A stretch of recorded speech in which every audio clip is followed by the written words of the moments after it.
নমস্কার বন্ধুরা, আমার এই ছোট্ট চ্যানেলে আপনাদের সবাইকে স্বাগতম। আজকে আমি চা, কফি কিংবা ডাল ভাতের সঙ্গে খাওয়ার জন্য পালং শাক দিয়ে আপনাদের দারুণ স্বাদের একটা পকোড়া রেসিপি করে দেখাবো। আশা করি এই রেসিপিটা দেখার পর আপনাদের ভালো লাগবে। তো রেসিপিটা করার জন্য দেখতে পাচ্ছেন এখানে আমি কিছু পালং শাক ভালো করে ধুয়ে পরিষ্কার করে নিয়েছি। এখন আমি এই পালং শাকগুলো ঠিক এরকম করে ছোট ছোট করে কাটতে হবে। তবে বন্ধুরা খুব একটা বেশি বড় করে কাটার দরকার নেই। এবারে এই পালং শাকগুলো একটা বড় গামলার মধ্যে আমি তুলে নিচ্ছি।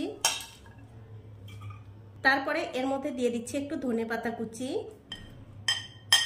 একটুখানি গ্রেট করে নেওয়া আদা আর কাঁচা লঙ্কা কুচি। তারপর এর মধ্যে দিয়ে দিচ্ছি একটুখানি জোয়ানটা আমি হাত দিয়ে এরকম ঘষে তারপরে দিয়ে দিলাম। এখন এর মধ্যে দিয়ে দিতে হবে একটা কাঁচা আলুটা কিন্তু আমি আগেই খোসা ছাড়িয়ে ধুয়ে পরিষ্কার করে নিয়েছি। সেই আলুটা গ্রেট করে দিয়ে দিচ্ছি। তারপর এর মধ্যে দিয়ে দিতে হবে 3-4 চামচ মতো বেসন, 3-4 চামচ মতো চালের গুঁড়ো। অবশ্যই কিন্তু চালের গুঁড়োটা দেওয়ার চেষ্টা করবেন, তাহলে এই পকোড়াগুলো খেতে মুচমুচে হবে। দিয়ে দিচ্ছি স্বাদ অনুযায়ী নুন। সবশেষে এর মধ্যে দিয়ে দিচ্ছি কিছু আমি মুসুরের ডাল আগে থেকে ভিজিয়ে রেখেছিলাম, সেই মুসুরের ডালগুলো দিয়ে দিলাম। তবে বন্ধুরা এটা কিন্তু পুরোপুরি অপশনাল, আপনারা চাইলে দিতে পারেন, না চাইলে নাও দিতে পারেন। এবারে সব কিছু দিয়ে এই পালং শাকের সঙ্গে মাখিয়ে নিতে হবে। তবে বন্ধুরা এর মধ্যে কিন্তু আগে জল দেওয়ার দরকার নেই। তার কারণ হচ্ছে এই পালং শাক থেকে আর আলু থেকে যে জলটা উঠবে সেই জলেই কিন্তু মাখানো হয়ে যাবে। দেখুন সবকিছু দিয়ে খুব ভালো করে কিন্তু আমি মাখিয়ে নিয়েছি। এবারে চলুন পকোড়াগুলো ভেজে নিই। পকোড়াগুলো ভাজার জন্য দেখতে পাচ্ছেন একটা কড়াইতে আমি বেশ কিছুটা তেল গরম করতে দিয়েছি। তেলটা যখন ভালো করে গরম হয়ে যাবে তখন গ্যাসের ফ্লেমটা মিডিয়ামে রেখে এখান থেকে অল্প অল্প করে মিশ্রণ নিয়ে এই তেলের মধ্যে দিয়ে দিতে হবে। তবে বন্ধুরা খুব একটা বেশি বড় করে দেওয়ার দরকার নেই। আর আমার এই ছোট্ট চ্যানেলটি যারা সাবস্ক্রাইব করেছেন তাদেরকে অনেক ধন্যবাদ, আর যারা সাবস্ক্রাইব করেননি তাদেরকে সাবস্ক্রাইব করে নেওয়ার অনুরোধ রইল। যে সকল বন্ধুরা আমার এই রেসিপিটা ফেসবুক থেকে দেখছেন তাদের কাছে আমার একটাই অনুরোধ, অবশ্যই আমার এই পেজটিকে ফলো করে দেবেন, তাহলে আমি যখনই নতুন কোনো ভিডিও নিয়ে আসবো সবার আগেই কিন্তু আপনিই দেখতে পাবেন।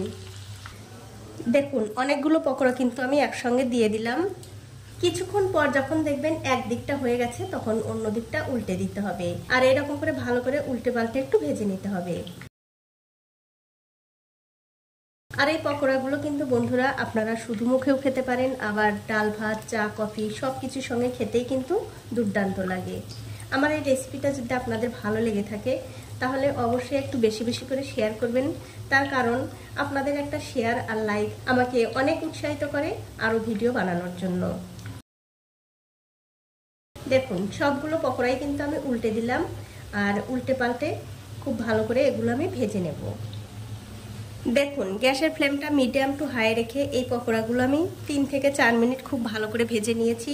অবশ্যই কিন্তু একটু ভালো করে ভাজতে হবে, তার কারণ হচ্ছে এর মধ্যে কাঁচা আলু, কাঁচা ডাল এগুলো দেওয়া আছে, সেই দিকটা খেয়াল রেখে কিন্তু এই পকোড়াগুলো একটু ভালো করে সময় নিয়ে ভাজতে হবে। দেখুন পকোড়াগুলো কিন্তু আমার ভাজা হয়ে গেছে। এবারে খুব ভালো করে তেল থেকে তেল ঝরিয়ে তুলে নিতে হবে। তুলে অন্য একটা প্লেটে আমি রেখে দিচ্ছি। আর এই একই রকম করে কিন্তু সবগুলো পকোড়াই ভেজে নিতে হবে।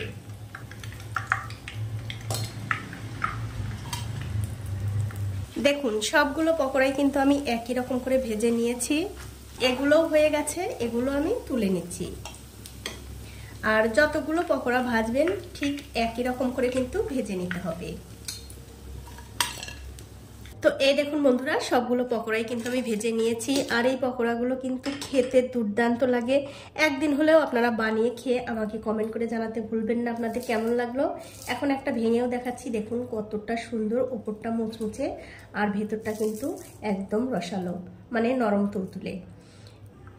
আবার আপনারা এরকম টমেটো সস দিয়েও খেতে পারেন। তো বন্ধুরা আমার আজকের এই রেসিপিটা যদি আপনাদের চোখের ভালো লাগা থেকে মন পর্যন্ত পৌঁছে থাকে অবশ্যই একটা লাইক, কমেন্ট আর শেয়ার করতে ভুলবেন না।